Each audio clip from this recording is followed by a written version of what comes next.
It's nice to see members who've been part of the process up to now, to see some new faces who haven't necessarily been to all the meetings that we had earlier in the spring. I'd like to start us off by introducing a few folks. First of all, we have some members of our governing board of trustees here who I'd like to, who are here, and I'd like to recognize, I think, our board president, Erica Halpern here.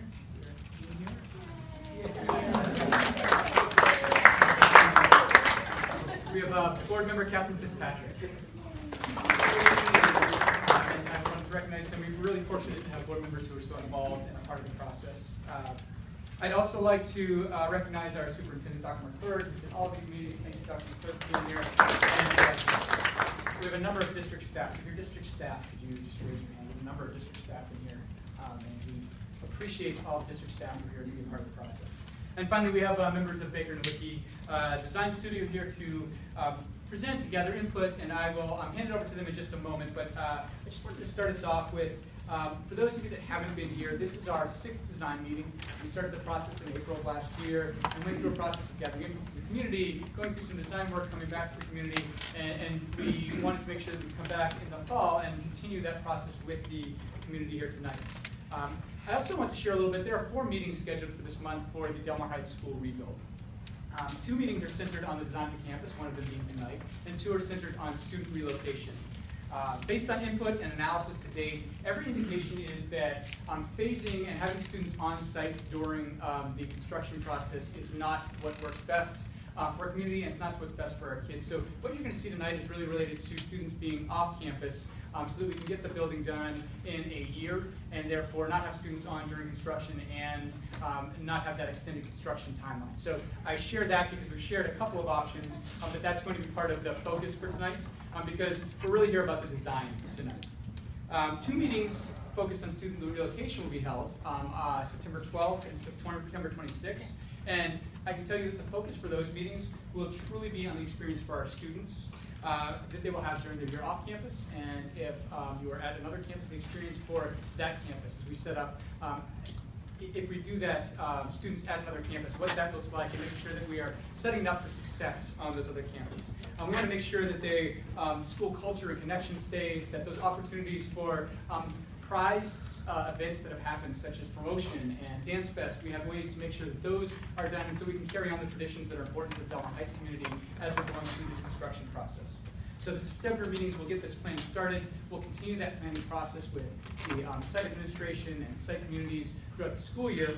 And so if you're interested in that process, we encourage you to come to the September 12th meeting and be part of those meetings as well.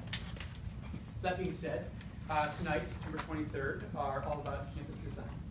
Because we have a lot of information to cover tonight, we will be structuring it a little bit differently than our last couple of meetings. We're going to start with, we need about 30 or 40 minutes because we want to share the process, the design that we've gone through, and make sure that we get the information that the community needs to be able to have a conversation afterwards. So I'm going to ask you to allow Baker & Nowicki to go through that process of sharing information for the first part of the meeting, and then we're going to have an input and questions. And with that in mind, we have clipboards and notes, so if you have ideas, we don't want you to lose those. We truly want to be able to meet the needs and be able to answer each question and be able to get all the input that you may have, but we also want to make sure that some of those questions you may have and some of the input may be answered as we go through this presentation. So we want to make sure that we're able to get through that presentation and then go through the input process. So my job is to keep us on track, ensure that we're able to go through that process and get the information out and then gather the information back from the community this evening. And so I will do the best to make sure that we're on that track and that we make sure we can get the information and everybody gets what they need, and then we can get the information back and the input from you.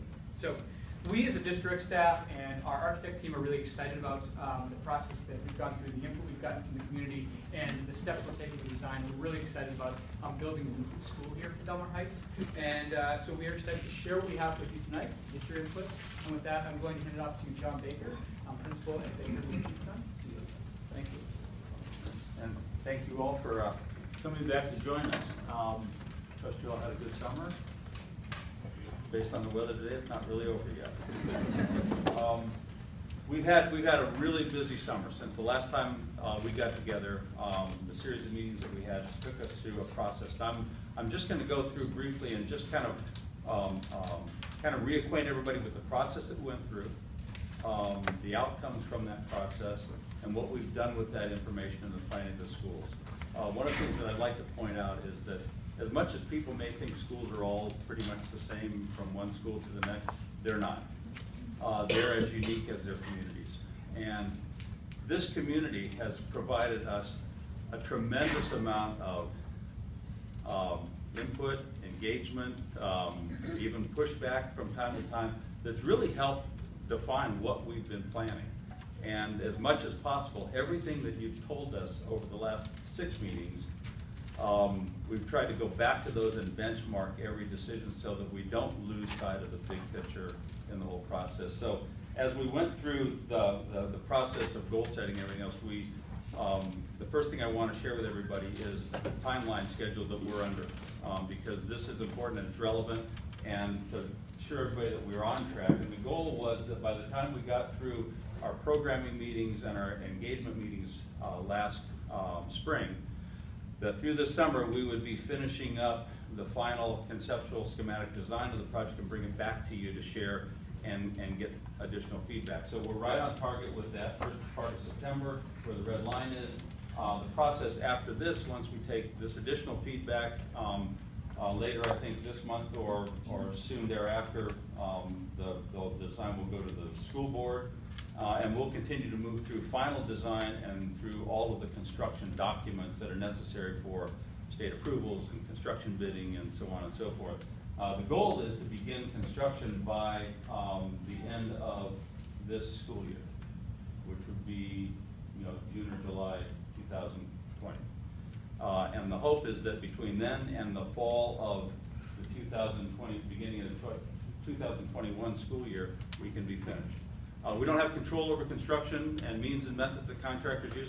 We think that's pretty reasonable based on experience, but we also know that it's possible to open parts of school while pieces and parts are still being finished up. So worst case scenario, some of that might still happen while they're finishing up punch lists and things of that nature. But timing wise, and this is the single phase that Chris was referring to with regard to trying to turn this project over and build it without school and students being on site at the time.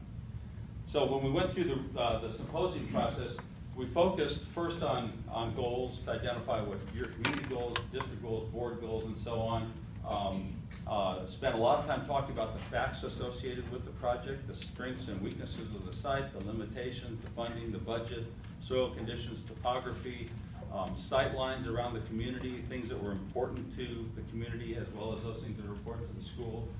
And then we spent a lot of time not only with you, but with a lot of the instructional staff and administrative staff for the school and at the district to talk about what their operational needs and curriculum needs and things may be, so that everything that we do in this campus, at the end of the day, it's about the learning process and kids. And so that was very important. And so by the time we got to session 3 and session 4, we were thinking in terms of conceptually, how do you implement these things into ideas as we get into the last session, which was solutions back in May. And we've taken those solutions that came out of those meetings and begun to develop some final designs. Some of the things that we learned in this process, the district goals and the things that came out of the district design 2022, the visionary meetings that we had with you and other members of the community talking about what the priorities should be, the most important things that came up more often, time and time again, with regard to supporting collaboration, improving student safety and student drop-off, and the whole queuing issue that paralyzes the community twice a day, all the way through to preserving the magic, which we're not totally sure what that is, but I think we got some magic built into the overall solution. Non-traditional spaces, maker spaces, things of that nature, preserving as much as possible the atmosphere of the community through design aesthetic and view corridors and things of that nature. So those are all kind of factored into how we plan and the style of the school that we end up resulting in. All the facts that we went through, from scope to site analysis to teaching station requirements and enrollment, we spent a lot of time on all that detail, because at the end of the day, you got to make the math work. Every kid who shows up has got to have a chair to sit down in, and we've got to be able to make the campus really work. So we spent a lot of time resolving all of that. And then we studied considerable amount of effort studying traffic circulation, traffic flow, queuing, drop off, where do you go, where can you go, there's not too many ways in and out of the community, so there was a lot of analysis done with regards to how many cars can queue on site today, how many cars are stacked up down the streets, where do they park, how can we improve that process. And we came away with two primary things, and one is to get more of the traffic queuing on site as opposed to off site to help relieve the pressure on the community. And also help with site access and safety issues. And secondly, to improve the amount of parking available on site to further reduce the impact on the community. So there's a few of those things, and we've played with a number of different scenarios to come up with a solution that really worked. These were diagrams associated with where can kids come into the site. Should we have ramps coming down off of Mira, Montana? Should we try to get a pathway around the big cactus pile down next to that house? At the end of the day, there's a lot of limitations available. So we've had to really spend some time really figuring out how students can get from off-site to on-site to the campus safely if they're being dropped off, if they're riding a bicycle, if they're on a skateboard, if they're walking. And so there's a lot of effort associated with that. Even the point of analyzing, where do people go when they leave the site. On the programming level, from a needs standpoint, we spent time in every content area throughout the campus, from the new food services strategy, because this school will be one of the first that actually has a warming kitchen on it, to the multi-use room, instructional spaces, modern learning studios. How do we re-envision things like the MUR and the library space? And all these priorities that came out. And then we had an exercise on aesthetics, trying to figure out how do you deal with a community that's pretty sophisticated when it comes to architectural aesthetics. And there's a style in Del Mar that we want to make sure we get to the core of to see what matters to the community. And the exercise actually, you guys did a great job. I mean, you looked at lots of images and came out with the things that you thought were the most appropriate to the Del Mar community. And that included a list of things that were important to you and just some imagery that you thought this sort of flavor is something that would fit. And so we've taken that to heart. So it took a lot of things off the table that you might otherwise see in the design of campuses. And so this gave us a lot of help in deciding what we would bring back to you and show you so that we're on track. And then we distilled a lot of this down for the sake of our ability to respond appropriately to what are the primary design drivers. Things like reducing vehicle congestion, improving pedestrian safety, maximizing on-site queuing, maximizing parking, respecting neighborhood views, and addressing emergency vehicle access. And from a building standpoint, campus interconnection between spaces, flexibility, adaptability, collaboration, transparency, natural light. The things that you see happening now in really modern schools that are really being planned by visionary educators that are really seeing what's happening with the educational delivery models. Based on the layout that we have, we went back and benchmarked some of our initial programming expectations of what we thought the size of the school would be. And we do this because at some point here in the very near future, Chris is going to be saying, okay, so what's this going to cost me? And some of it's related to quality, and a lot of it's related to quantity. And so some of the things that we deal with initially is sort of target value planning, and one of those is how big is this school likely to be, and that's going to translate into some range of costing so that we can begin to make sure we stay within that swim lane as much as possible. And our initial programming from the district said that we probably should be somewhere in the 60,000 square foot target area, and we're higher than that at this point with the design that we have. We know why that is, because there's a lot of collaboration spaces that have been designed in that are going to improve the learning experience for kids and the socialization experience for kids. It's going to improve circulation and supervision and some of those things. But at the end of the day, it's going to come down to how much can we build, how much will our budget afford, and so there may be some tightening that has to happen, and well, we see that often. So we'll see how much that gets adjusted as we go through it. And so some of the community needs that were pointed out about green space and viewpoints, parking issues, preserving and improving landscape buffer, along different sides of the campus, restricting access after hours to certain areas of the site, dealing with surrounding fields. We have a Little League field that we're going to talk about a little bit later that has a big impact on the playground that's available. And so all of these issues came out of our community discussions as high priorities from you. And so we tried to make sure we don't lose sight of these things in the planning process. From that, we started playing around with concepts. And so starting with just get the big rocks in the jar first, which is we have buildings, we have vehicle circulation, and we have playgrounds. And where do those need to go on a site where you have a single point of entry and a big cliff down the other side and not a lot of in between? So with your help at tables, there's probably 4 times this many diagrams.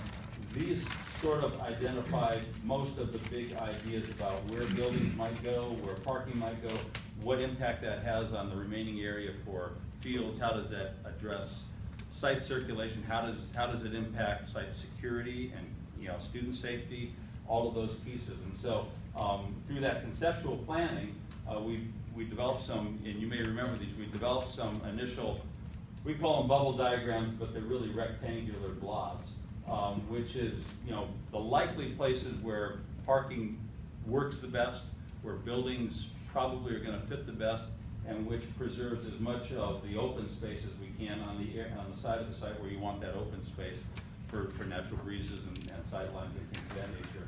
And so we got to this point with the idea that parking is best if it's handled right when you get into the campus. Maybe extending drop-off down the east side of the campus helps us with queuing and circulation. And so there's a lot of discussion back and forth on how best to address that, and you'll see the result in the final site plan. We took all of the programmatic information that we got from the instructional staff and started to develop these diagrams, which begin to tell us if you've got classroom pods or villages, what adjacencies are important to those villages, what adjacencies are most important to the MUR, things of that nature. So we start to get things, when we get buildings placed in certain locations, all the things within the buildings have to be zoned properly so that the campus functions efficiently, effectively, and safely. And so these kinds of diagrams help us a lot in visualizing that. And then we start to plug that into some of the rectangles on the site to see how much that space takes up. We also did the same thing with the Modern Learning Studio and its placement within a learning village. So we've got kind of a learning village that includes 3 levels of classrooms, first, second, third, fourth, fifth, sixth, that sort of a thing, joined with collaboration spaces, outdoor learning things, storage, and so on, and connections to a commons area and maker spaces. And so this became important from an instructional standpoint, so that what happens in the classrooms and the support spaces that are necessary to allow teachers to teach and allow flexibility in how spaces get used and where kids go and how they work together collaboratively. This diagram helps us to figure out how do we translate these ideas into some physical form. And that took another step in the development of the learning villages in the idea of creating a collection of 6 modern learning studios surrounding an indoor collaboration space that's connected through operable walls to an outdoor collaboration space, and then out to a circulation path that takes you around to other parts of the campus and across to the maker spaces and the learning labs and innovation center. And so this layering of spaces from private to semi-private to semi-public to public, that kind of a thing helped inform a lot of how that space gets laid out. And then we can also start to benchmark square footages with this across the campus to begin to see if we're working within the confines of our budget. From that point, we started exploring a number of different things, and there's some things that we are still exploring, and I'll point those out, and then there's some things that we've explored that we thought might be worth looking at. Turned out they didn't work very well, so we went back to other ideas. Things that you gave us to study and explore, some of those were actually big improvements. Some had challenges and didn't work out so well, so we'll share what those are. This one has to do with the Little League field, which its primary benefit is the fact that it is flexible enough to accommodate 90-foot bases, which is a full-size Little League field with a by standard is a 300-foot outfield fence. That's a big field. It actually doesn't even fit on this side, even though it looks like it does. There's parts of it that hang out over the canyon if you pull your shot to the left side too much. But taking that and looking at how does it fit on the existing site where it is currently, and it actually, you'll see, it actually overlaps part of the hardcourt playground area and hangs over the canyon a little bit over here. But it's a big field. And it's a double-edged sword. I think we all recognize through the conversations it's a great advantage and a benefit to the Little League program, but it's also a little bit of a challenge for the community because of the weekend parking and weekend games. So, but just from a physical standpoint, we tried to look at it from that standpoint to see what actually fits. When we start to lay out the building with the new plan, it doesn't really fit on our campus because our building, in order to stay low and stay horizontal, it's all one story, it spreads out over the campus. A full-size Little League field is challenging to fit. So Chris and the district asked us to study some alternatives, and I'll let Chris kind of speak to this if you'd like to. So if you look at these, pretty clearly, You can even use my pointer. it's pretty clearly Delmar Hills and especially Sycamore Ridge Woodward. We turned our attention to Torrey Hills and Ocean Air. I will start with Ocean Air. Ocean Air is a joint use park, so the city owns it. It also has a lot of use and was one that we are still in conversation with the city, but it's not as simple of a process. Having had some conversation with the community and talked with a whole bunch of the community, we recognize that we have a community need. We also at Torrey Hills have a need to redo their field. Their field needs some attention, and so we kind of have a win-win where at Torrey Hills, it fits that space. If we set it up at this end, we sort of are still able to keep the field space that meets the needs of the Torrey Hills community, and we're able to sort of move up the timeline of doing that field to allow us to meet the needs of the community while also still meeting the needs for the design that we have at this site. So we see this as a way that we can kind of have a win-win for the Torrey Hills community and be able to meet the need that has been shared with our general overall community by moving a field and being able to set up a field that has that flexible base path and has the space to do the Little League size field at Torrey Hills. So that was the process we went through. We looked at pretty much every field we could and had some conversations with the community and with baseball to see what the need was and just make sure that we were addressing the correct need. And this is the solution we've come up with. It's a great strategy because then we don't necessarily lose the Little League field. We just maybe move it to another site where it fits better if possible.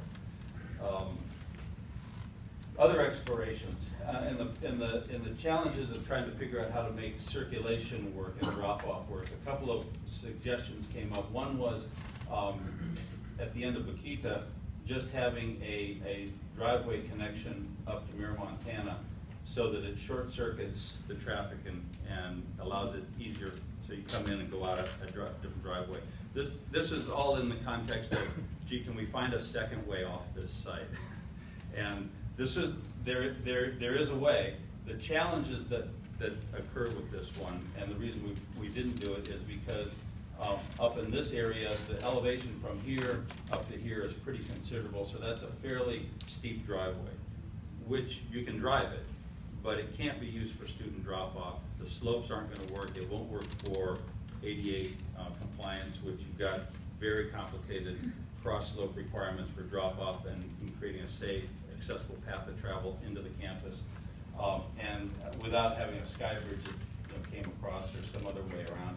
And the other challenge that we found with it, even though you could get in the site here and off the site there, is there's not really much queuing that happens. Even if you tried, you'd have to drop everybody off here or drop them off down here and then circle back around and come up. So it gets a little circuitous. We thought we'd keep it in play for a while as we analyzed other options to see if we could find the best solution. We also thought the cost of the retaining wall that would be necessary here and the impact on these homes might not be a popular solution. So we kind of tabled that as we looked at other alternatives. Another alternative was to look parallel to Mira, Montana, and see if there's a way to get traffic out of there. And there is a way. I don't know how easy it is for you to see this. It's kind of a three-dimensional sketch. So this is the driveway in front of the buildings. And if you came down to a point about here and made a left turn, you could actually enter a ramp that sloped up the hillside, and you have to intersect streets at 90-degree angles, but it would intersect Muir, Montana, somewhere up in this point, and you'd have a ramping system that would take you up. So you could queue cars up, come down this way, make a left turn, and exit. It's a pretty expensive solution with the retaining walls. The other alternative is for this hillside to be flatter, so you wouldn't need as many retaining walls, but that pushes the toe of the slope way out, which pushes the buildings way out. And one of the strategies that we had from a sightline standpoint is to keep the buildings as tight against that slope as possible. So those of you on Muir, Montana, or in the community that look at enjoying the view can look over the buildings as opposed to looking at the buildings. And so the more this slope pushes out 20 or 30 or 40 feet in order to make that driveway work, the buildings are farther out. We end up with less playground space, and in some cases not much playground space at all. So there's some challenges with it, both from a planning standpoint and a budgeting standpoint. There's also some concern that if there was a driveway up here where cars could exit, would that now become sort of a surrogate drop-off point for parents, which, you know, we've all been parents with kids, and we try to find the simplest, fastest solution to get our kids out of the car and into the school. So it's likely that that would increase traffic over in this area. So there's some drawbacks to it. But it was certainly worth looking at because it helped us better understand and appreciate the solution that could work. We looked at bringing driveways down and having it turn around down here. We also looked at having a turnaround cut off at this point where the drop-off occurred here and the entrance to the school was in the middle of the campus. That certainly works. We still, because of fire code, we still have a need for a fire lane to come all the way down to protect these ends of these buildings. So by the time you have to build a fire lane all the way down, I'm not sure that we've saved a lot from the standpoint of stopping the rest of the traffic halfway up. All we did was we eliminated a lot of potential parking that could have gone along that same setback. So this didn't get too much attention either once we got through that process. So in the final design of the site plan, this is kind of how it lays out. It looks a little bit complicated, but generally speaking, you come in off of Akita. There's a parking lot up front with a full curbside drop-off, enough lanes for passing and so on. So the cars can queue up along this edge all the way down, and then the drop-off is here at this end of the campus. So the front of the school is here with the administration office, and throughout the school day, during school, that's the only way in. Visitors Drop off with the pointer, so it doesn't. drop off down here? Yeah. Yeah. So during the school day, there we go. My fingers don't work. So during the school day, everything is secured. Visitors come to the site, they come into the administration office, they get checked out and cleared to go into the campus or whatever meetings are. That's an important part of having a single point of controlled entry to the campus.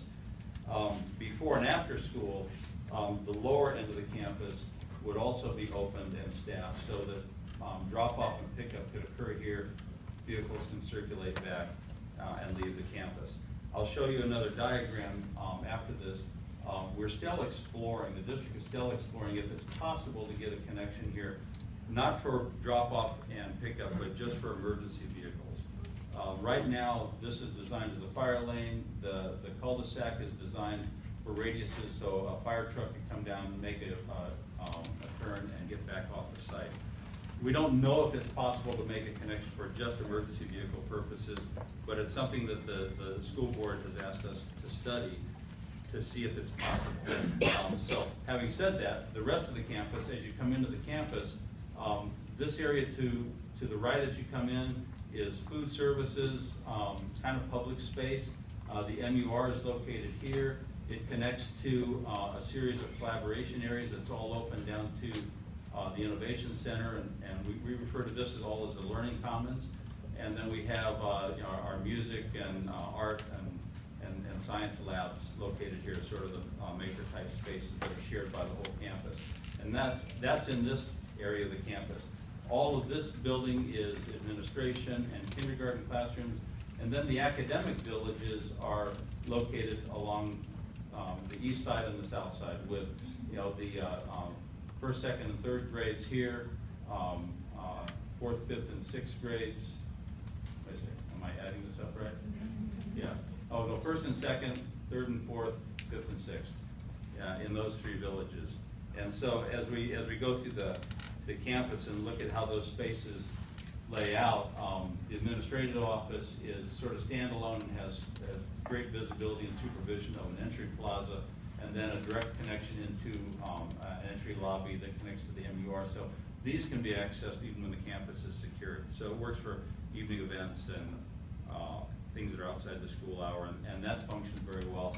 And then outside of the MUR, there's areas for the lunch area, and then the food servery is located here with, being able to make deliveries on the backside. So as you go through the MUR and these labs, they all have outdoor instructional spaces connected to them, as does the MUR, and the collaboration spaces have access to this area back here that overlooks the canyon. So now we've got all the public spaces that are really, you'll see in the imagery, really connected to the edge, this whole edge of the canyon from a view standpoint, and the ability to kind of access and walk along there and enjoy it. So a part of the desire of the community that we heard was, how do we continue to enjoy that as an asset, as a community, where the view is concerned. And then as we go over to the other side, we've got kindergarten classrooms, collaboration space, and playground area that's protected. This side of the campus is secured, and some gates for access for drop-off and pickup. And then I think we've discussed, although it doesn't show here, this will probably be gated during the school day. So this will just be staff parking along that east edge, which allows staff to be able to park fairly close to where classrooms are, makes it convenient for them, and separates it from what is primarily the visitor staff visitor parking up front. All along this edge of the buildings is all open access space from the classrooms. Everything can spill out onto this outdoor boardwalk area that we're creating here that overlooks the amphitheater, some outdoor collaboration spaces. This is the trellis walkway connection from the learning villages to the MUR. And then it steps down about 3 feet to where the hardcourt playground areas and the fields are. So everything really kind of opens out into the view. It's good environmentally, but it's also very helpful for staff to be able to easily supervise and monitor what kids are doing throughout the day. We try to avoid creating places where kids are tucked behind areas where they can't be seen. And then the garden is located right here. We explored the option of maybe smaller gardens in each of the learning villages versus the one central garden. There's a strong sentiment that the central garden is really helpful in the instruction that takes place there, and this is the perfect place for it. It's easy to supervise, it's easy to get to, it's out in the middle of the sunshine, so everything's going to grow. It should be, very suitable for what they want to use it for. For purposes of studying the secondary edge for emergency vehicles, this is one of the diagrams that we're kind of exploring, and like I say, we don't know if it will work satisfactorily for large fire rigs and things, and I don't know if the district's going to decide that this makes sense from a cost standpoint. But from the standpoint of drop-off and this entry plaza down here, there's about a 10-foot elevation change to get up to that cul-de-sac. So there's a fairly steep roadway that has to be built to make that connection. And it can't just be too steep where the truck will get up there the first time and bottom out and they'll never come back. So we have to kind of work on the design of this, the retaining walls necessary to make it work, and so on. But this is one of the studies that we're kind of looking at to see how does this really work, and is it effective, and is it cost effective. It's not a requirement of the fire marshal. It's, I think, driven more from a site and student safety standpoint of being able to make sure that if one area of the campus is impacted in some way, there's another way for emergency vehicles to get on site or otherwise. And I think that's the reason why we're still sort of exploring this, and we'll see what the result is. A little bit of the character and imagery of some of the outdoor spaces that we're looking at, playground areas and things of that nature, and collaboration spaces, trying to maintain a certain natural sort of style to it. Some ideas that are kind of informing how we're going to approach the amphitheater space with some maybe large terraced turf areas, so that it's not just like bleacher seating. It's got an opportunity for collaboration and activities, as well as assembly and things of that nature, and maintain the connection to the views and things. So a couple of quick images of where we think the architecture is going. And then I've got a little video that might help also show. So this is kind of the view looking into the front of the school from the end of Makita. And one of the things that I didn't emphasize too much earlier, but if you look to the right of this, you'll see that there's a park area. Let me show you what that looks like. One of the things that we studied a lot is, not only where does parking go, but how does it lay out? And you saw in some of the early schemes, we looked at this whole area as being parking and drop-off.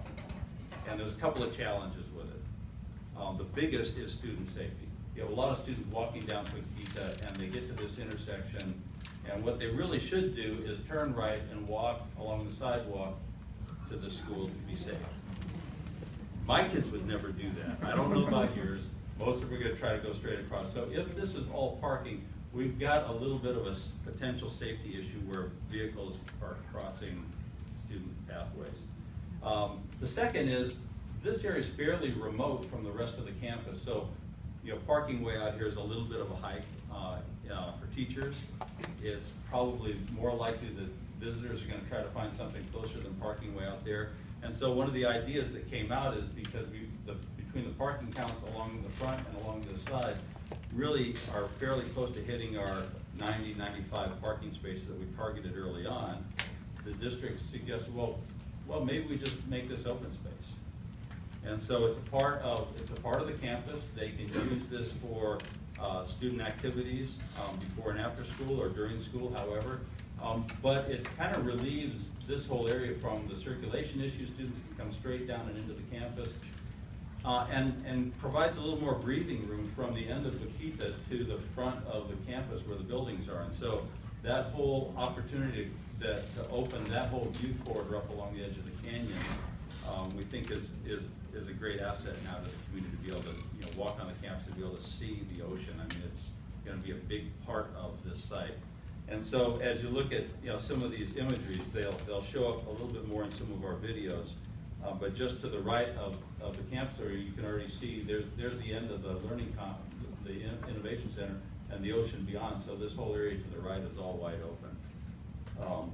And so this kind of gives you a little bit of sense as to what that building's going to look like. Very transparent at the administration office. The secure point here as you go into this this covered entry portico that takes you into the campus. So as you look down Makita, that's the element that you'll see. That'll be the primary thing. So when you look down to the front doors, obvious and evident to anybody coming on the campus. When we get down to the drop-off area at the other end of the campus, this is the student entry during that drop-off period. And then the roadway where the drop-off curbside is. And then as you get closer in, you can kind of see how we're sort of creating that gateway and some graphics on the wall and things of that nature. So it's not only where the kids get dropped off and picked up, but it's a lot of time they're waiting to get picked up. So having space for them to sit and stand, turf wall, seat wall, that sort of thing is helpful. And then if we go inside to the MUR, this is kind of a view, looking at the platform and the transparency out to the view to the ocean on the west side of the building. And that learning commons area that connects all these collaboration spaces to the MUR, and then the roll-up doors on the left that open the whole space out to the amphitheater. The goal with this space, and this is really a transformative kind of an idea for an MUR learning commons makerspace sort of ideal that came from your superintendent about how can we reconnect all those spaces so that it feels like an experience as opposed to there's an MUR and it's used in the evening or when we have an assembly and it's empty most of the time. How do you activate that space? And so there really is very little opportunity to say, well, here's the boundaries of the MUR and here's where it starts and stops. During the course of an assembly, we can seat, I think, 400 people in this space, plus some overflow space out in the amphitheater when we roll up the doors. But during the course of the day, all these maker spaces can spill out through roll-up doors into that same space. And so the idea is to make sure that it gets used all the time, and it's an active space for kids. As we move down to some of the collaboration spaces that are accessible by the, I think is that the music lab or one of the maker spaces on the left, and then the innovation center directly ahead, and then the view corridors out of those spaces out to the canyon area. And then getting closer into trying to take that south end of the innovation center, otherwise known as a library, but not really so much anymore, because there's a lot more collaboration than there is just books per se. Opening that up so that the experience of being in there and the outdoor space and the natural preserve and the ocean in the background is kind of an important feature to make sure that we take advantage of on the site. Those are the same images, and then we created a connector between the MUR and the academic wings so that there's a direct connection, because students will be going back and forth. And that's part of the reason why the maker spaces are in that MUR building, so that it gets activated with instructional activities throughout the day. And so this is that connecting corridor. It also becomes sort of demising line between this sort of amphitheater assembly outdoor instructional space, which is tied a little bit more academically to the campus, to the playground hardcourt area and fields on the left side. And there's an elevation change from here down to the hardcourt area, which is about 3 feet down, which gives us an opportunity along this edge and that edge to create some stepped seating. It's good for access, but it also becomes a great outdoor instructional space for kids to be able to sit there, or if they're eating lunch or so on. So this is kind of that defining edge that goes through the middle of the campus. A typical modern learning studio, the whole goal of this space is not over-program it and keep it as flexible as possible. So we've got wall talker, which is a marker surface wall treatment that we put up where you can write on it, you can use magnetic, you can project on it, as well as mobile Promethean boards and things of that nature. The furniture is flexible so that there's a lot that can happen in those spaces. And then each of them has a fairly large opening, either barn door style opening or overhead rolling door that makes that connection from that learning studio into the collaboration area that's immediately outside. And so all the classrooms in each of the learning villages have direct access to those central collaboration areas so that multi-grade and multi-subject activities can take place. And this is that collaboration space and its connection to the outdoor space. So these are typical for all of the learning villages. There's also a small collaboration room, glassed-in room in each of the classrooms. So there's a space for students to go in and do collaborative work together in a small environment where they may not want to be out in the open with the rest of the class, or maybe they want more privacy or more quiet or something of that nature. It's glass because we don't want them to have that much privacy. And then looking outside back into, this is standing on the boardwalk, looking back into the outdoor and indoor collaboration spaces and how that layering of those connection of those spaces. And a lot of this is really just to give the instructional staff as much flexibility, as close a proximity to where they're teaching, so that they can respond to their instructional needs on a day-to-day basis. Materials, mostly the message here is, because we do a lot of public school work, as we've got to select materials that look appropriate, but that are going to perform appropriately from a maintenance standpoint. We tell districts all the time, your school's going to be old for a lot longer than it's going to be new. And so make choices accordingly. So materials and finishes, we have to be cognizant of budget and cost, but we also have to be cognizant of what it takes to maintain them and how well they're going to hold up. And certain materials look great in photographs, and they look great the first 6 weeks, and go back a year and a half later, and you really have to question whether or not that was a good investment. So we're very sensitive to that, and so we're exploring those things. And then the last thing I want to share with you is just a couple of simulations, because it's hard to envision what the school's going to look like on the site and how it impacts the views and things of that nature. So we took actual photography of certain locations and imported our model so that we can get a real live view of what it's likely going to do and how it might impact the view. So This is across the way from Durango, looking across at what existing right now, you see the portable building, and this would be the backside of the MUR and the Learning Commons and the Innovation Center across on that side. So that's what we would envision you'd see across that canyon. And then the walkway and the fire lane that opens up, that's all along that edge, provides a fair amount of access and pathway right along the top of that ridge. If we look at, from Mira, Montana, here's a view looking across the wall at portable buildings and the view beyond. And this is what it looks like with the buildings in place. So tucking them back up tight. I don't know that all of these shrubs will still be there. Kind of decision whether you like the shrubs because they block what portion of the building you might otherwise see, or we could take, we're still kind of working through the logistics of all that, but as much as possible, thinking in terms of low slope, shed type roofs and things of that nature. The district has opted to allow us to design the mechanical systems using it's called a VRF system that does not require us to put a bunch of mechanical equipment on the roofs, which you typically see on schools, and they're beautiful. So as much as possible, there won't be anything of much on the roofs of any of these buildings. They're going to have, you know, central air handlers and ceilings, and then there'll be condenser units, not unlike what you have at home, in outdoor fenced areas on the yard around the building. So we won't be looking at mechanical equipment, and the low slope one-story roofs allow us to kind of preserve as much as possible of that natural view out across that field. One thing I will tell you is you will not be looking at any more Little League backstops, so for whatever that's worth. This is a view looking down Wakita. There's the existing school. There's the new school.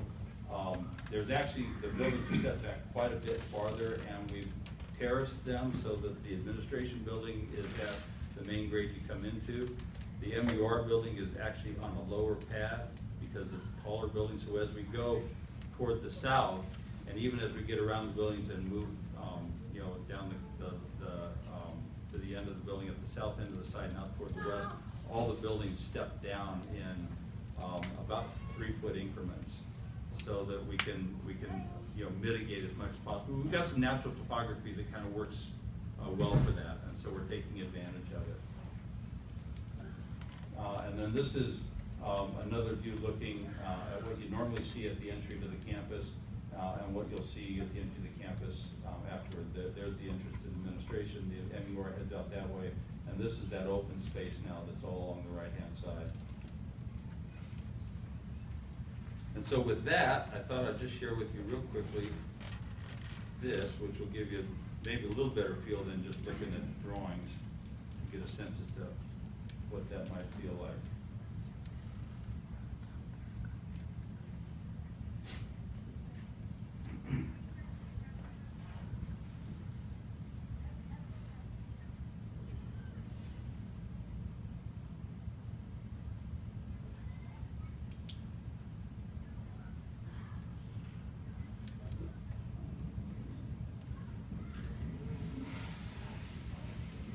So this is the entry into the MUR from that entry plaza.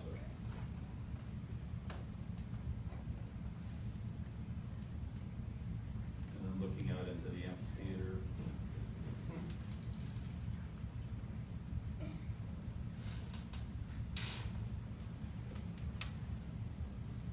The collaboration areas outside the labs, STEM labs, and then the Innovation Center at the end.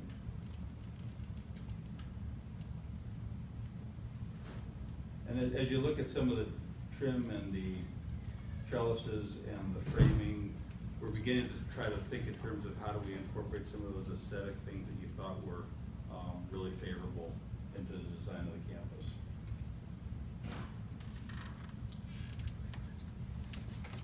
Are the roofs gonna be metal?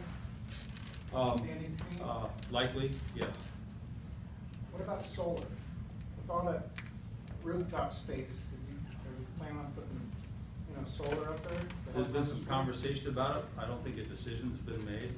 We're required under the Green Building Code to design the roof to accommodate solar panels should they want to be added.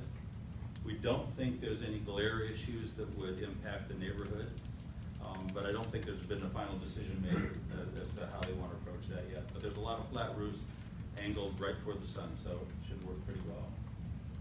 And this is kind of coming down the boardwalk with the upper grade classrooms and the playgrounds to the right. You kind of see how it opens up to the views and then out to the south end where the drop-off area is. How tall are the buildings? We started with, the spring line is the low end of a roof, where it slopes up. We started with trying to keep that as tight as we could make it. So I think at the low end, the walls are about 10 feet high, roughly.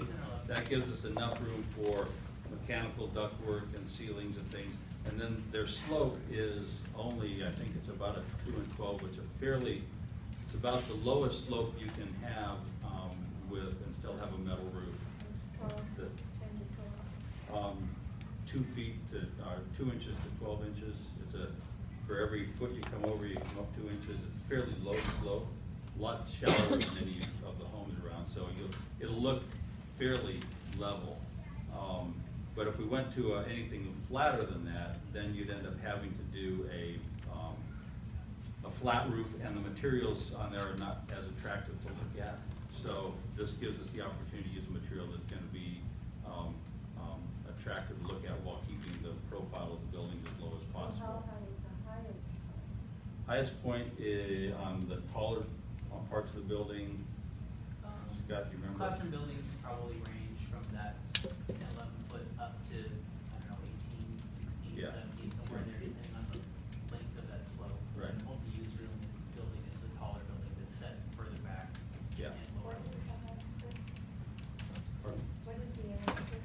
I think Scott's remembering that the higher part of the roof is probably in the 18-foot range, something like that. I think that slope from the building pad to Mare Montana is about 20 feet.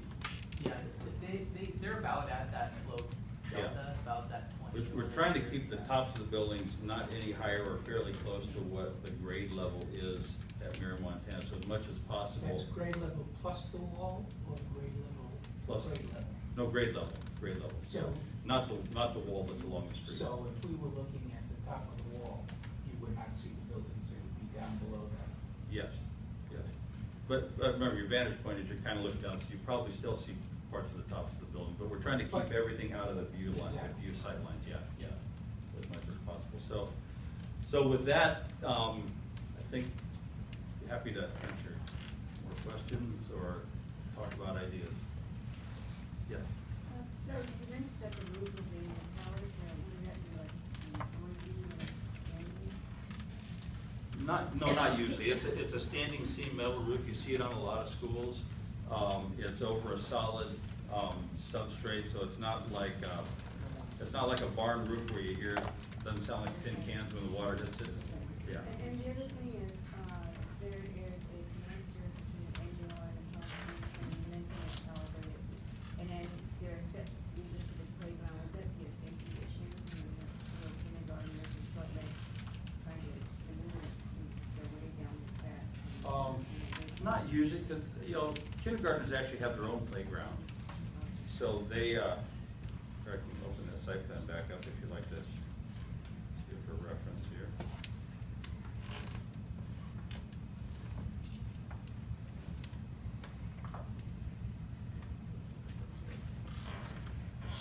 So the kindergartners actually have their own playground that they use, and then the steps between the two levels, they're only 3 or 4 steps. It's only about 3 feet, and so it's fairly safe. I don't know that it's ever been But they, you can't really tell kindergartners from Yeah. this other playground. How wide are the steps? how wide are the treads. We're still conceptualizing on that. But they're gonna be wide enough where, they're not gonna be going up like. Well, there's actually code requirements that we have to comply with. We could also think in terms of making the treads a little bit wide, even wider than normal, which makes it easier to sit on. Sometimes it's easier to walk if it's spaced out, based on, sort of the pace of how people walk. But we're still kind of working that piece out. What we, Where's the other access down to that point from there, if you can't walk on the stairs? Go back here. There's an alternate to the stairs, is a ramp, right? It would have to be for ADA, I think.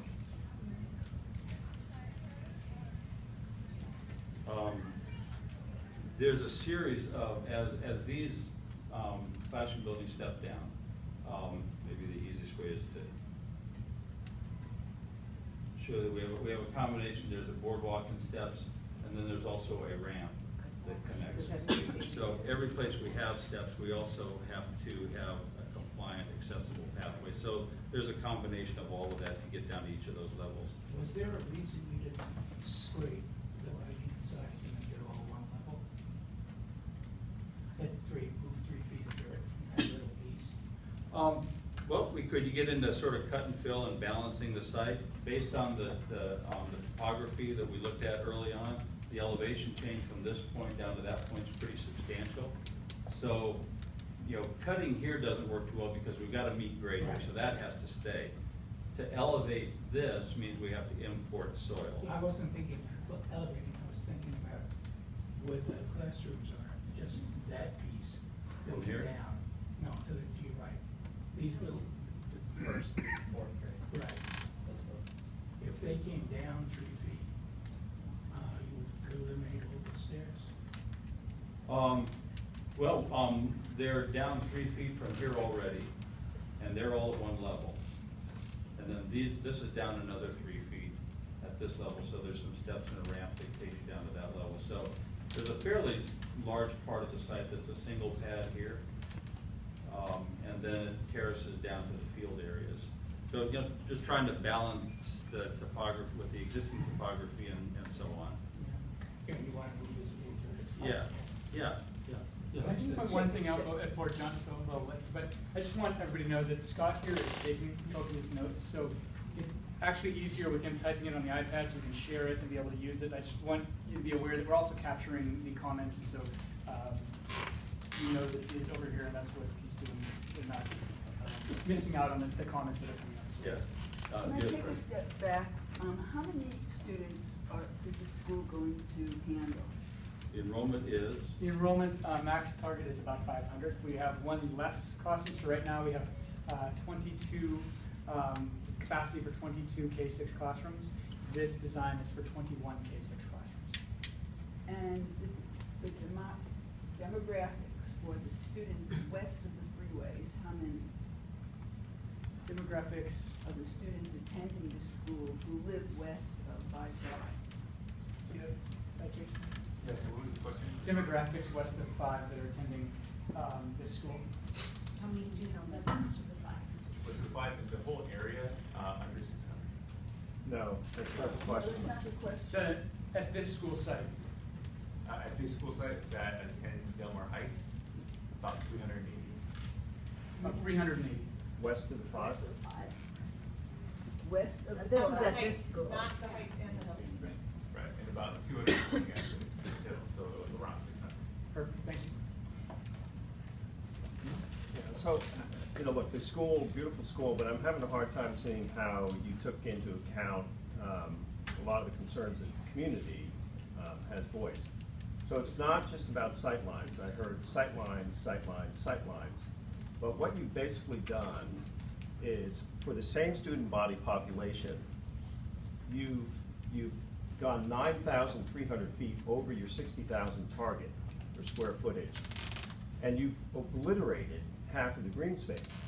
And Two-thirds so- of the green space. Two-thirds of the green space. So you keep talking about sightlines, but it's more than just sightlines.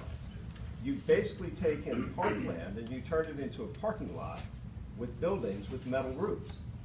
And for the same student body population. So the school is now this massive, sprawling set of buildings that has just wiped out what the community views as essentially a destination point, you know, for getting up to this area, into and around the green space for the views.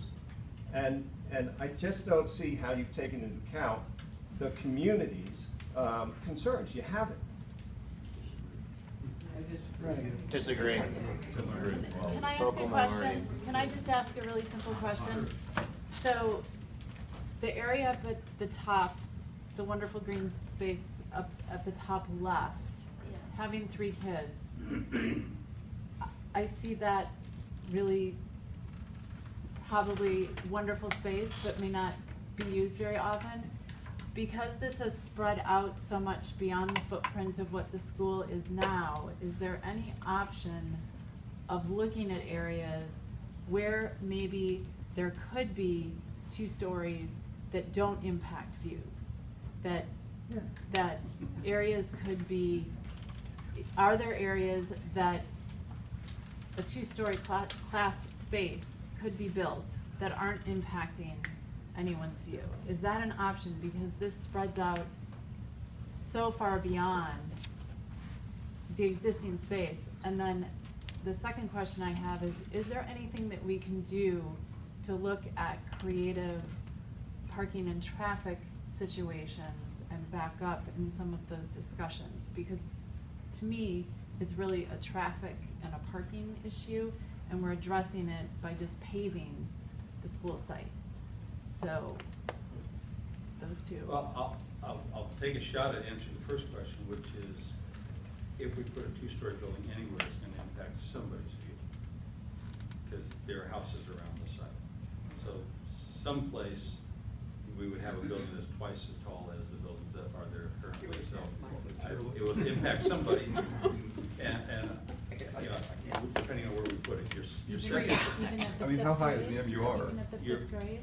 Well, let me get to your second comment said something about creative parking options. Well, What were you thinking? Well, this is what I'm thinking. We're moving to a place where more and more people, we're using cars less.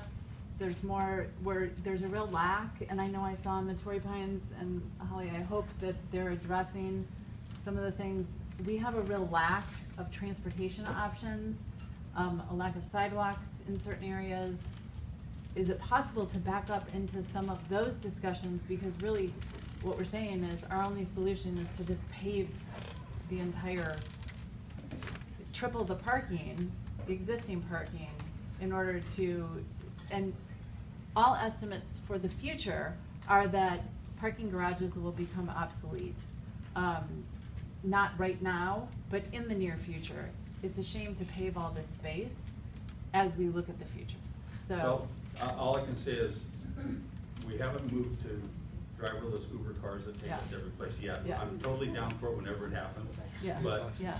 in the meantime, the point of the parking count and the loading and unloading queuing area, you'll remember one of the very early design drivers that came out of all the discussions was to get more of that on-site, because right now, it's still, we still have all that parking, we still have all that queuing, but it happens in the neighborhood, which blocks intersections and impacts a lot of your neighbors, so.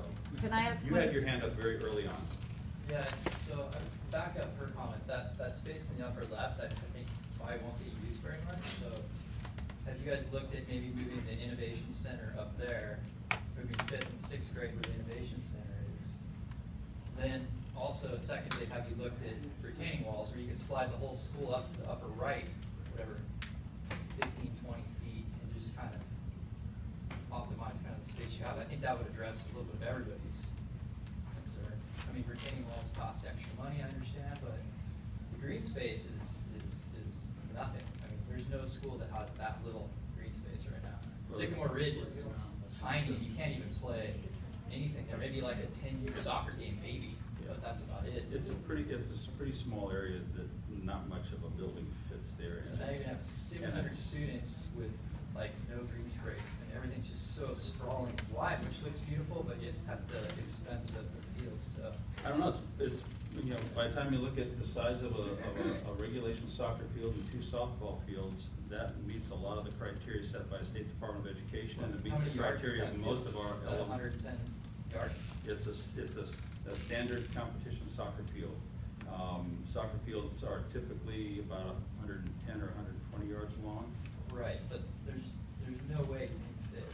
I mean, it's just, you cut it maybe down to a third. I mean, that's what this community loves, is the green space. It's like a park for Delmar Heights. And you have also the practice in Delmar Heights here, you have all the practices going on here for soccer, even if you go outside right now, you have 5 different teams practicing right now. So if you take that away, where are all those people gonna go do their practices?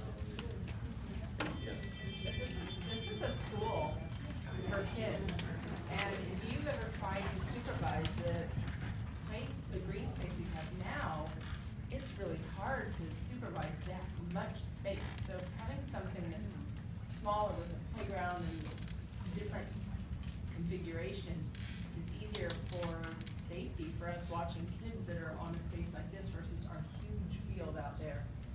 Well, we We live here cannot every day, possibly supervise all the way across.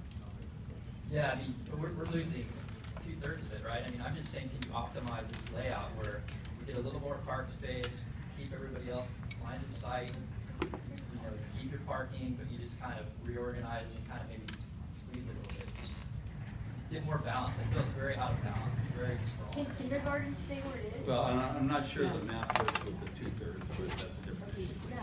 If kinder stays, I also agree that the loss of green space is really a tragedy. Green space is sacred. If you look at a map, if you look at Google Maps, this is the only green space that's substantial that exists now west of I-5 between Carmel Valley Road and Delmar Heights Road. We're losing 2/3 of it. Getting back to way in the beginning where this might have started, so much of this has been driven by the parking problem, which is terrible, and by the backup of the traffic all the way to Delmar Heights Road. Why can't this district consider busing again?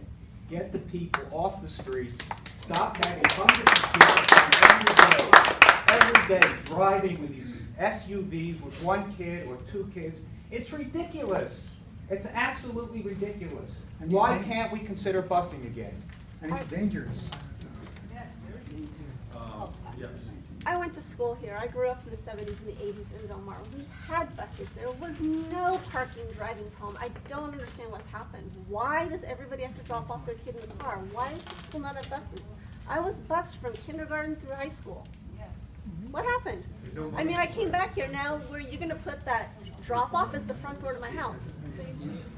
I'm the architect, yeah, I've got to talk to the bus. I don't know where that conversation's happening. Can we but- open up a bus discussion? I paid for Earl Warren buses, please. So 2 questions. What is the height of the NUR from grade, you know, at its highest point? Because you're saying that 2 stories obviously won't work, but it appeared that it was, you know, approaching 30 feet. And the second question is, you know, it was information that you relayed that you were always trying to get your kid out of the car. Do you really think parents are going to wait in this queue that runs all the way down this drop-off, all the way down Mirror, Montana, and not start ejecting their kids up wherever their classrooms might be and looking to turn around and creating more of a hazard? I mean, there's a fence there, they can't. I mean, you could drop them off halfway through, but there would be no way for them to get in. There's only the very front entrance and the very bottom, so you But could if the feasibly drop them off halfway, but there's no way unless you're gonna have them climb a fence. Well, they're going to There's walk the no- sidewalk the same way stay in the Well, that. it's a human behavior issue, I totally get it. The long-term solution to that really is a southern exit so that you're going through and exiting the same way and not having to double back. There's some objection to that from some people. There's some topographic challenges associated with it, so, but that's not off the table, and it's still a discussion from an emergency vehicle standpoint. But you've got a site that has a single point of entry, one way in and one way out, and trying to solve this problem that way is a complicated exercise. What was the altitude? Sorry, on the. So you want the height of the MU? Yeah. Do you remember?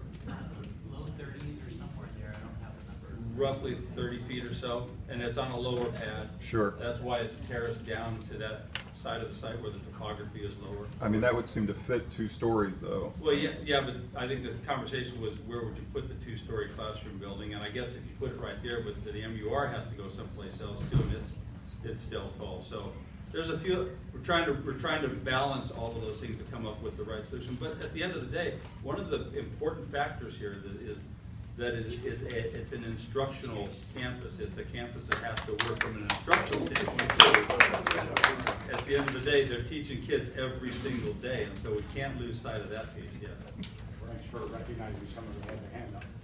A couple of questions, and first a comment about open space and green space and whatnot. If you go to Ashley Falls, if you go to Torrey Hills, if you go to Sage Canyon, when those were built out, the developers, Pardee or whoever it was, they donated land to the city of San Diego to co-site parks. Those parks that you see when you go to those schools where land was donated by those builders so they could pack in as many houses as they possibly could. So when you go to those schools, wow, they got giant open space, it's because that land doesn't belong to DMUSD. It belongs to the city of San Diego. So keep that in mind when you go to those other schools and see that. I think you've done an excellent job with this. One of the things I was wondering about, is this project subject to Coastal Commission? Yes. Yes.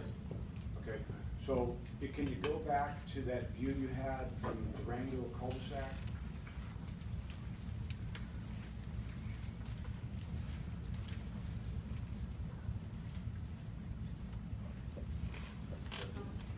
Yeah, right there.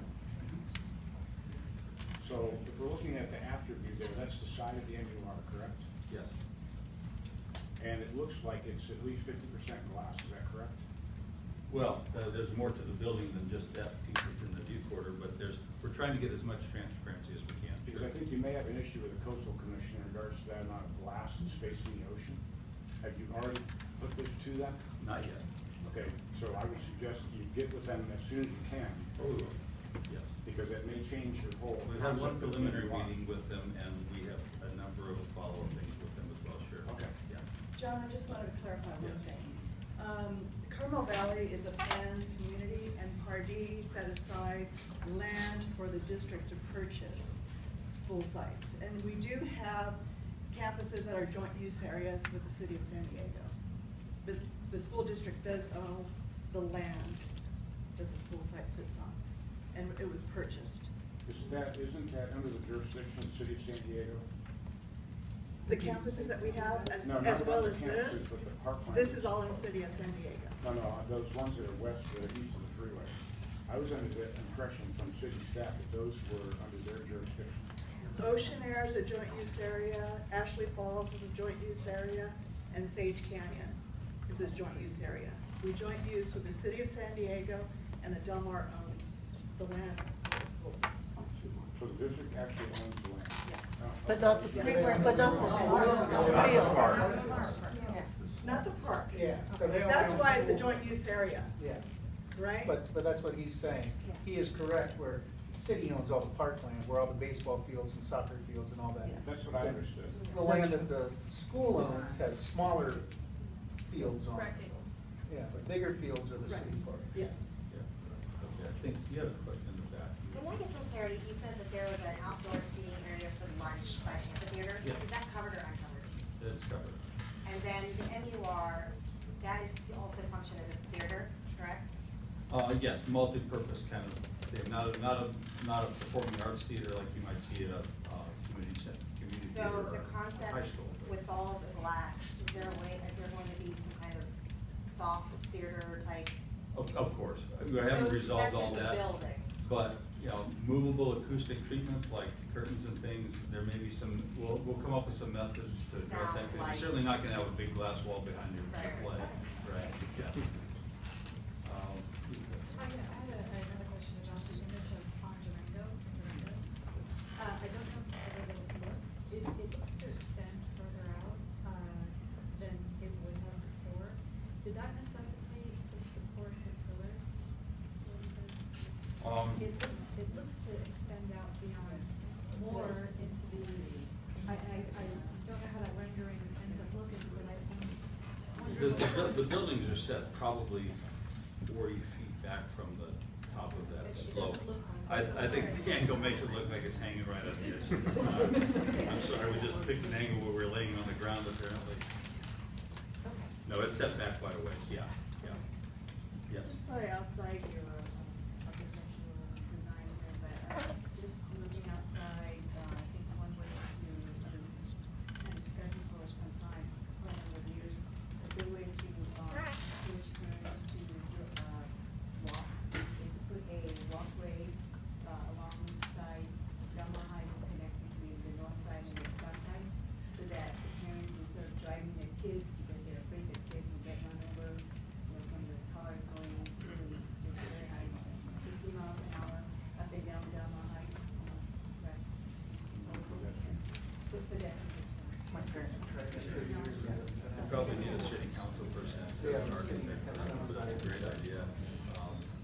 can address that. I'm on the part-time planning board. We brought that up with the city. It's like very expensive and they don't want to do it. We're trying to get another light so that there's an easier way to, another light besides Mango that's closer down here. First of all, as a retired teacher recently, I would like to remind everybody that the kids spend most of the time inside the classrooms, and collaboration is huge now. And I think you've done a magnificent job giving them a beautiful place to learn. And, they spend 15 minutes at recess in the morning and 20 at lunch maybe outside on the green space. And it's school. That's what it's for. And I live in the neighborhood, so we are impacted, but I think you did a great job making a modern facility, and kids don't all have beautiful homes. They're gonna come here, and this part of their day is gonna be amazing. And I thank you for it, the work that you've done. I think it's beautiful. Yeah. The only thing I'll say about that is, I still think they need to be able to run around and be clean to be able to access that learning. And taking away so much of that green space greatly impacts that. Second thing, I just wanted to ask, is there a basketball, place for basketball Yes, games on that? there's a hardcore area for games and climbing and balance and muscle building and all that stuff. The other thing is, when we design playgrounds, we size them based on, we think of them in terms of teaching stations. There's things that happen on those fields that teach kids certain things. And so we could try to make green space as big as possible, but we mostly have to make sure that it accommodates programmatically what has to happen there, whether it's soccer or it's softball or whatever it happens to be. And so that's how it's laid out. And so the diagramming that you see on that plan that shows, soccer field layout and softball fields and things like that is really designed in the face of maybe, it'd be great if we had 10 times as much green space, but we do have to make sure we have enough green space to be able to do programmatically what has to happen during those periods of time, because it's sort of play, but it's all about muscle development and physical development as well. Get a question in the back. So, looking at the plan, I recognize the multi-use room as you've got it designed is this beautiful central focus point. I get that. When you look at what a multi-use room is for, it's not something you necessarily use every day. It's a place for meetings, it's a place for plays, it's a place for running around when it's too hot outside. That park you've got up in the upper left corner that's kind of wasted space, wouldn't it be fairly easy to just walk up for when you're going to use the multi-use room and then have more park space down by where the canyon is? But it's possible, but one of the programmatic drivers that came out of all the discussions is how do we make the multi-use space more than just something that gets used once in a while, centralize it on the campus, and activate it with instructional activities and things. And so that's the reason for its shape and its style and its location, is to make it exactly that. Otherwise, you build a 5,000 square foot space and it's empty 85% of the time. And so this is a way to really activate that space and make it more than just an MUR and make it really a learning experience. However, the primary complaint I'm hearing is you're cutting out 2/3 of our space. And there's this useless little green space up in the upper left corner that what that's telling me is, nobody's actually going to use that, versus you could actually incorporate more green, run around, go crazy. This is for 5 to 12-year-olds. And on the weekend, people talk about this is a school, this is for learning. No, it's not after 2:30. If you live in this community and... It's not supposed to be a dog park, it is a I'm not saying it's a dog park. I'm saying that it's a space for the rest of us. When your kids are going crazy, where's the park? I have to say, can we talk a little bit more about percentages? Because everyone keeps saying 2/3 of the community is gone. And I think coming into this, we know that what we have right now isn't big enough for 500 kids. And we knew that what the current layout of the campus was going to be substantially larger than what the current campus is. So I think we're kind of all focused on what the current campus looks like and expecting that you guys are going to be able to do more with the same layout. If we take a step back, I think we can all agree that that wasn't going to be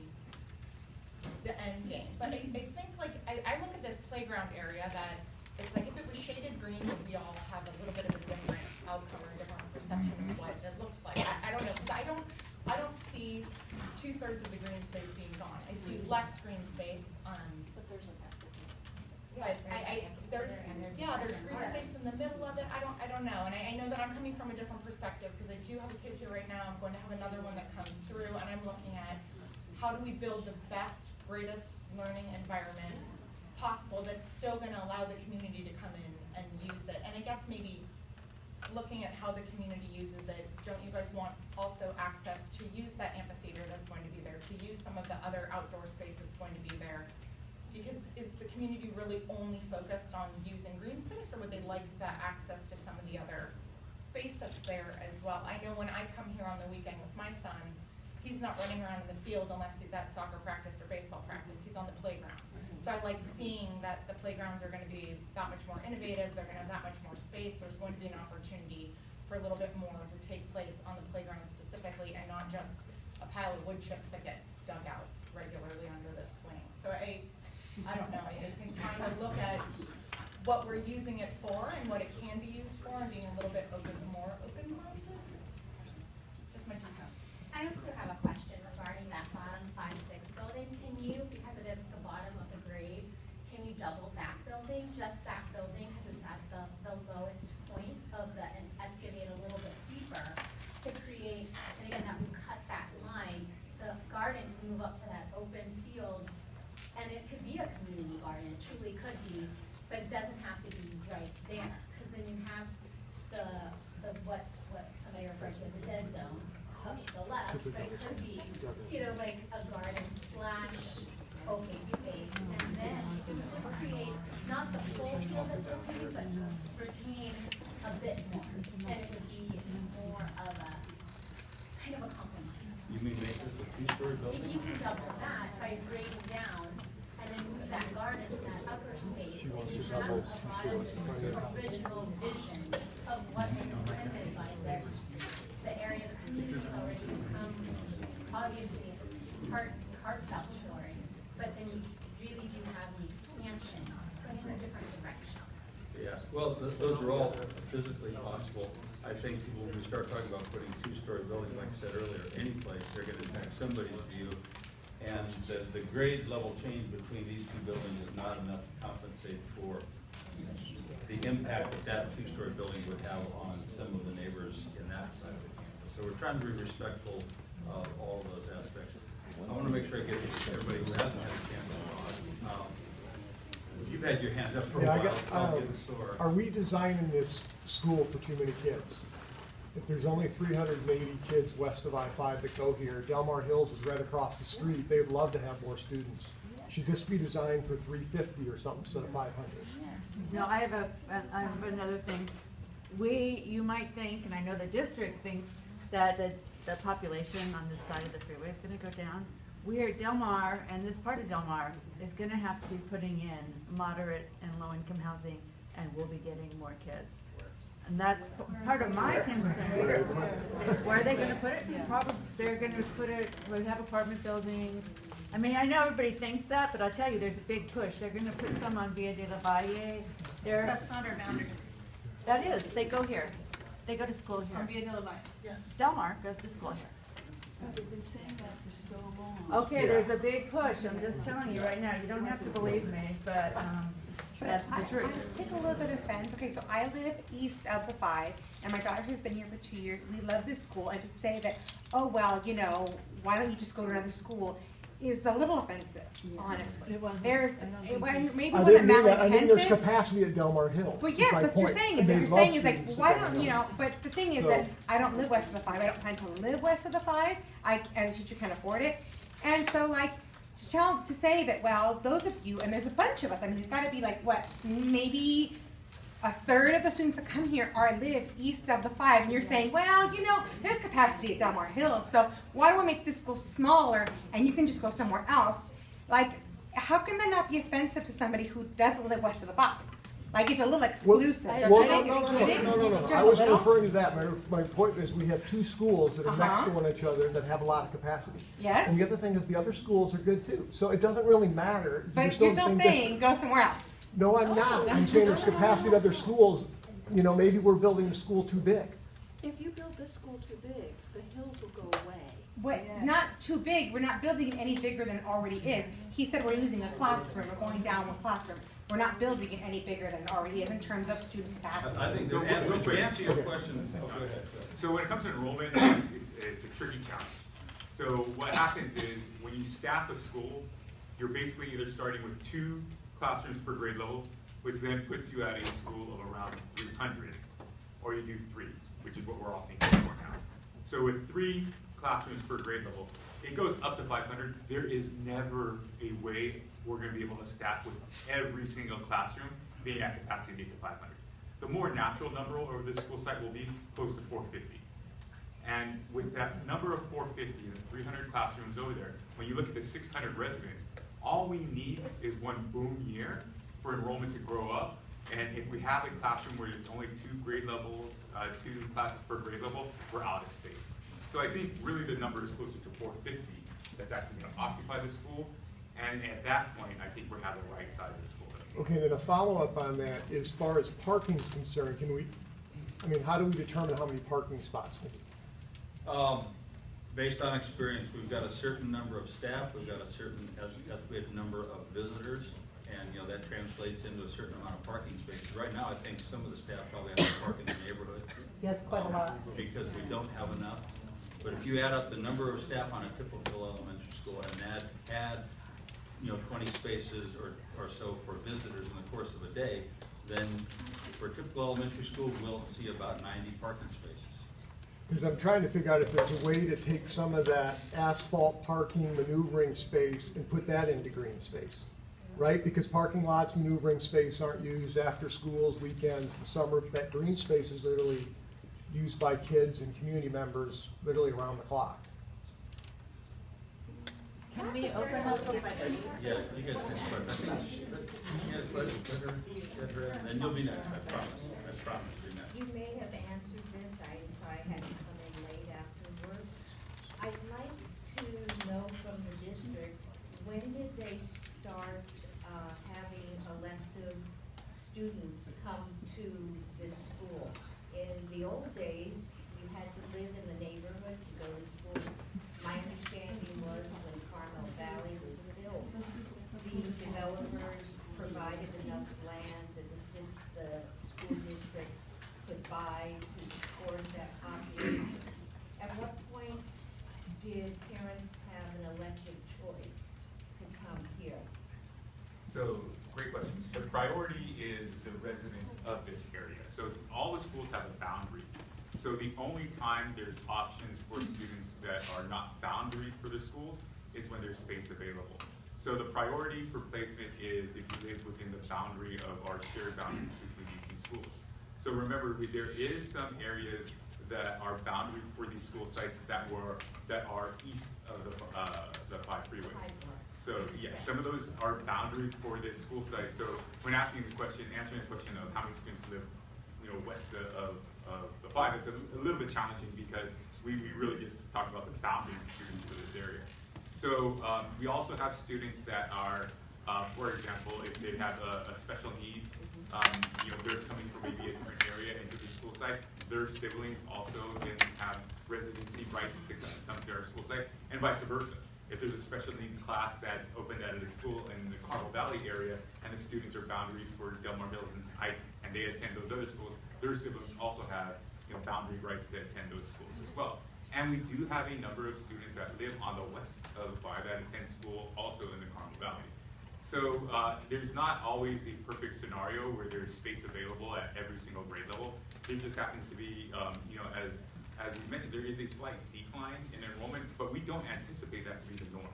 We do think that, over the years we have done, projections that it will level out this area of resident students to be just over, 600 to 650, but we do need to be careful.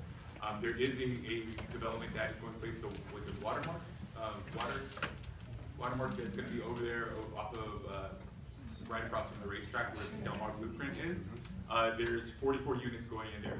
It's going to be, which means quite potentially when we use our factors that determine enrollment, another 20 to 25 students. And that doesn't seem significant But when we're only talking about 600 places, 25 students would be a big chunk. So the priority is, to answer your question, residents, and when there is space available, there's options for students to attend. And my question was specifically, was there a year like 1998 when it became elective, or what So, was? as far as with Ed Code goes, this goes back as far as Ed Code has been written. Years and years. So also remember, what happens is sometimes to maintain the instructional integrity of the school site here at Del Mar Heights, when we only have enough students to accommodate 2 kindergarten classrooms, that creates problems. And there's definitely a need for us to ensure that our programs are able to be run the way that we need them to run. So sometimes we need those students to fill those additional kindergarten spaces. This year, for example, we only have 42 resident students that are attending kindergarten here in the district in Del Mar Heights. So we need some students to maintain the 3 kindergarten classrooms that we have here on campus. If we don't, then we drop down to 2, and that creates another problem for us going forward. Okay. So this is going back to the parking issue, and I'm curious, what are the regulations regarding, or underground or sub-underground parking? And why hasn't that been considered? I'm sorry, say it again. What are regulations regarding underground parking or partial underground parking? Well, there's no regulations that preclude it. It's a cost issue. It can be a supervision issue. When you do underground parking, especially close to the coastlines, you could have groundwater issue, which you probably don't have here because of the height of the bluff.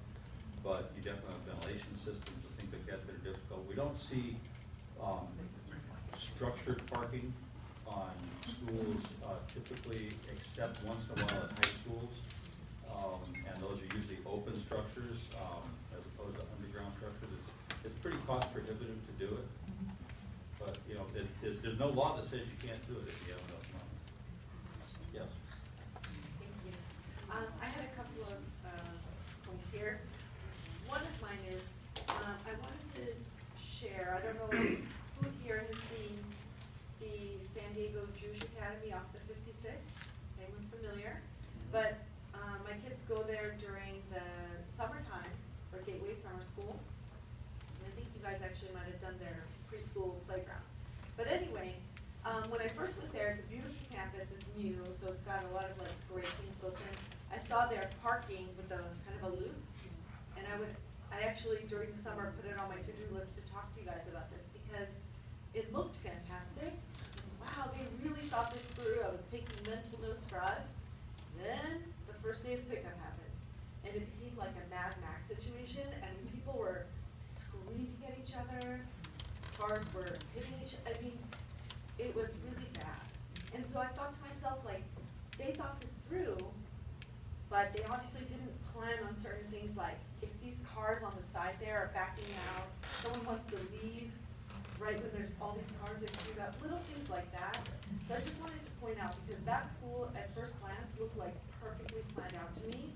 And then, I kid you not, they had to send out several emails during the summer to parents for the summer school to say, please stop screaming at each other, please stop threatening each other, please don't threaten our parking staff, things like that. And so it just got a little, so I would suggest, I still don't know, I guess trying to do a south exit is just not gonna happen, right? It sounds like it's been. Well, we don't know. Okay.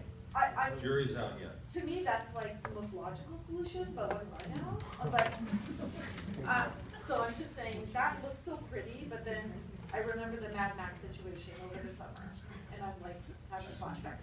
But anyway, quickly, I just wanted to also say, I know it's been said before, but I want to reiterate that space on the left, I would be curious to see if you guys had any other ideas for it that have been tossed around, because I do feel like that's not gonna get used.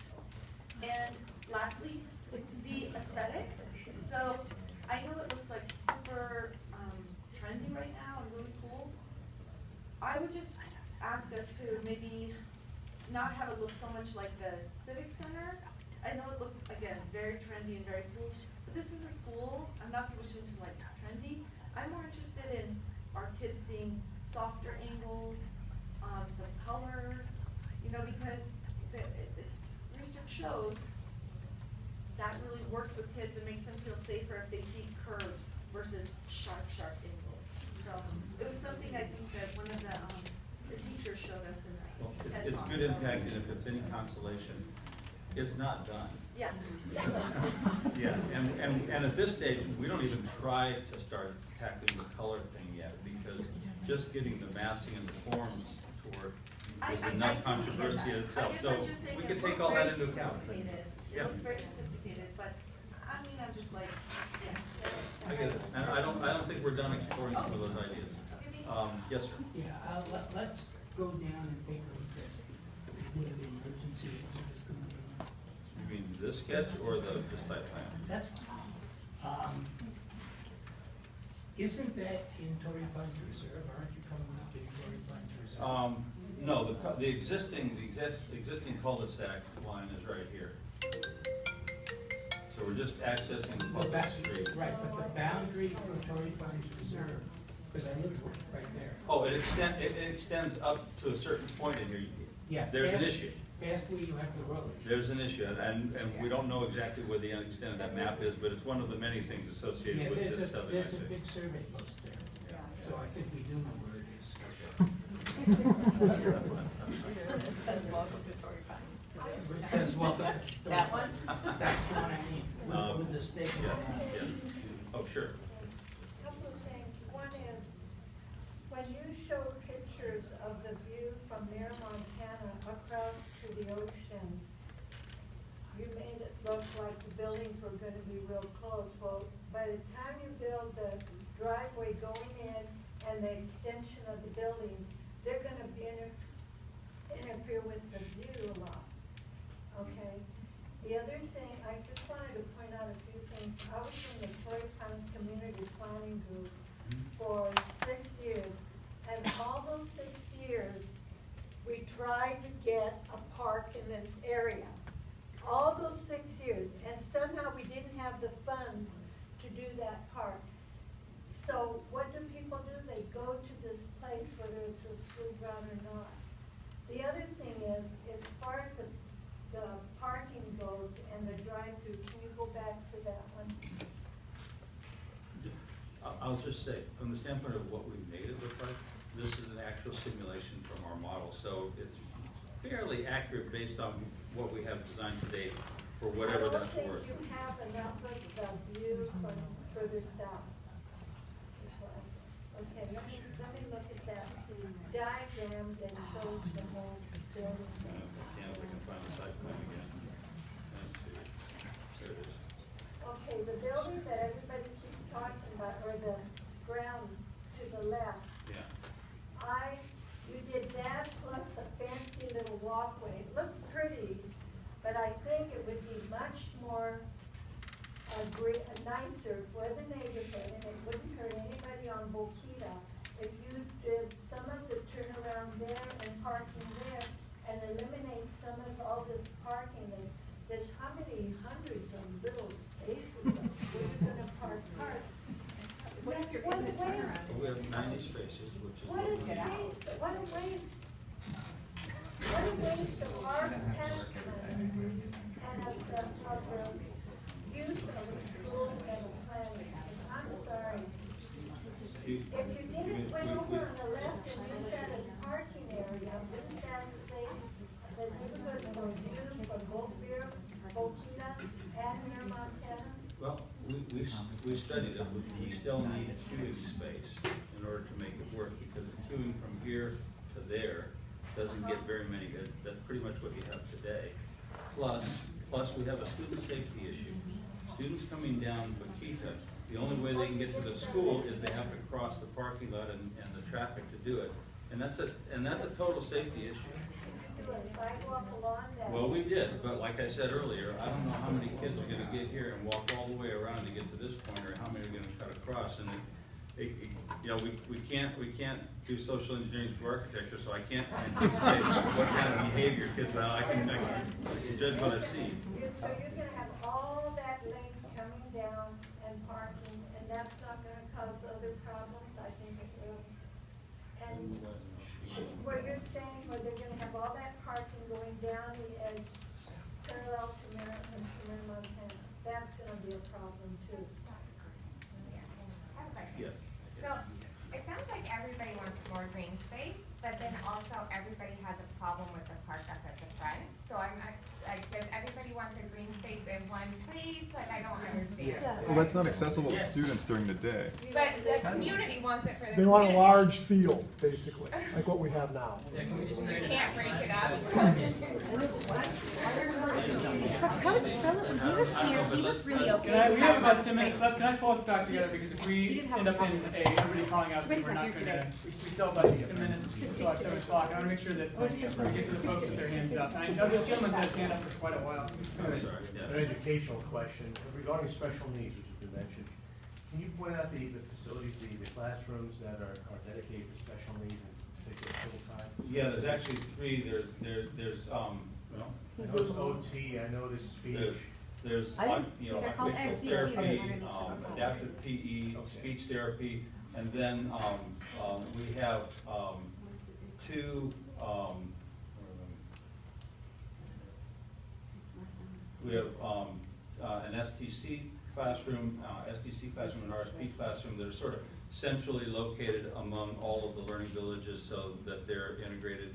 So they're integrated into the campus planning. So, and there's an upper SDC as well, an upper program that's closer to our yeah, 4 to right. 6 area.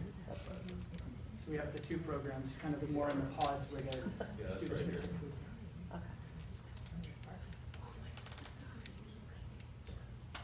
Yes.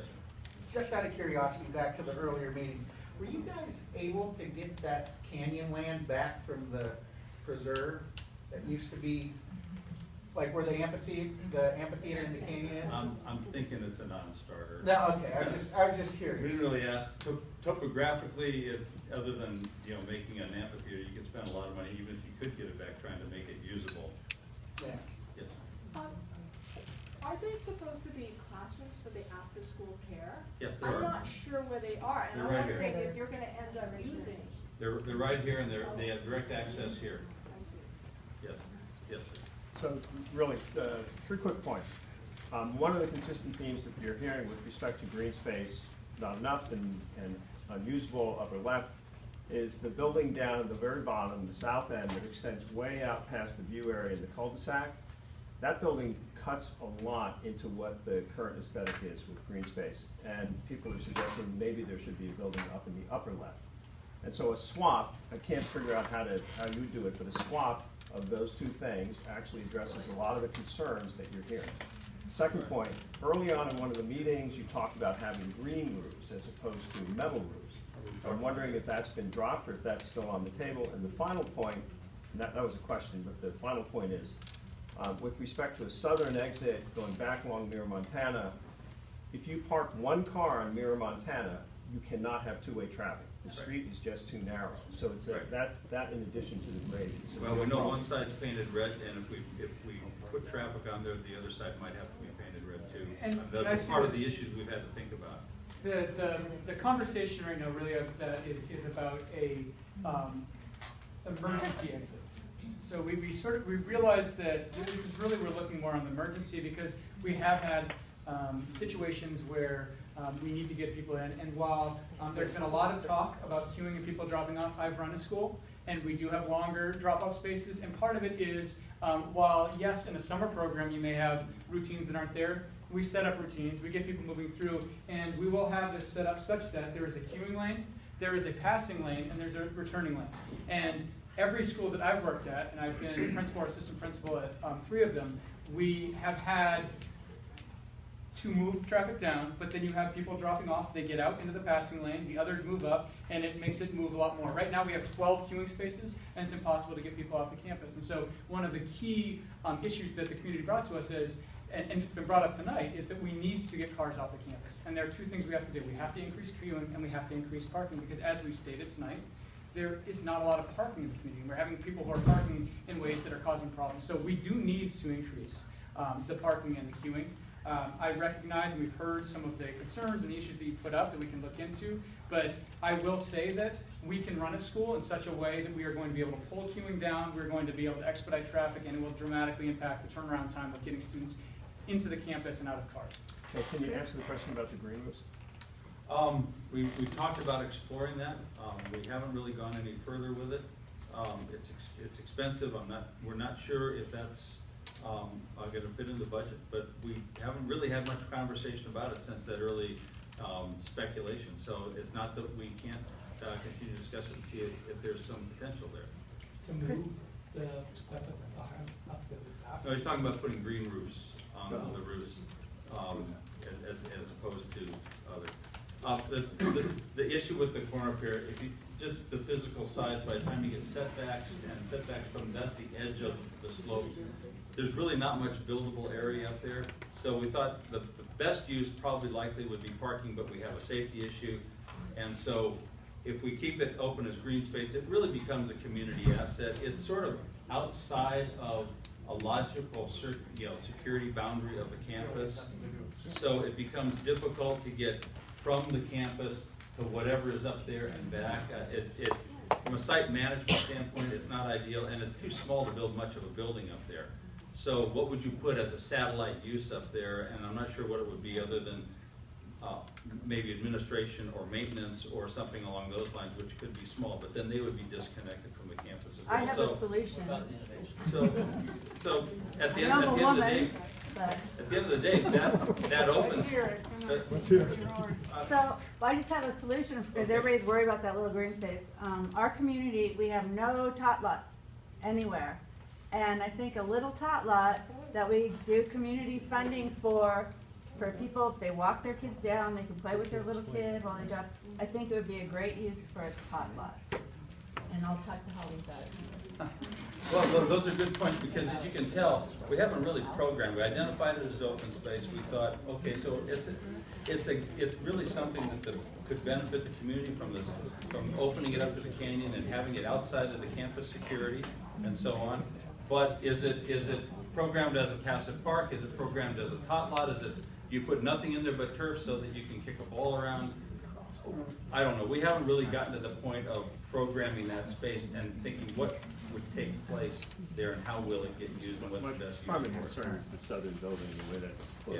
Yeah. The bottom line is that parcel up there is not big enough to put a building on of any magnitude. Half the building with 3 Isn't that classrooms full today. space now, the There's kindergarten? the innovation center up there, it's the same size. Okay. Yes, ma'am. I'm just a question about, this is one building for 1, 2, 3, 4, it's one long building? Yes, it's Or- one long building. It's one long building, okay. They're connected from interior circulation through the collaboration spaces so that students can get back and forth between spaces interior. And then in terms of like all of the glass, we're keeping in mind acoustics and, Of course. okay, because that's a major concern for me. Yep, you bet. So is my understanding that if this school is built like this, that Delmar Hills will still be opened and available? That is correct. And we have plans to modernize Delmar Hills after we finish this project. So Delmar Hills will get a modernization as well. From the existing bonds, or do we have to do new ones? From the existing bonds. You'd want to say something? I presume that this very long driveway that solves the bottleneck of the traffic coming in through the freeway. It has the potential to do that, but then we're introducing human beings into the process, so that becomes a site management issue. And one suggestion, maybe, Mr. Lee mentioned about adding solar panels, perhaps you can add solar panels along with the trees.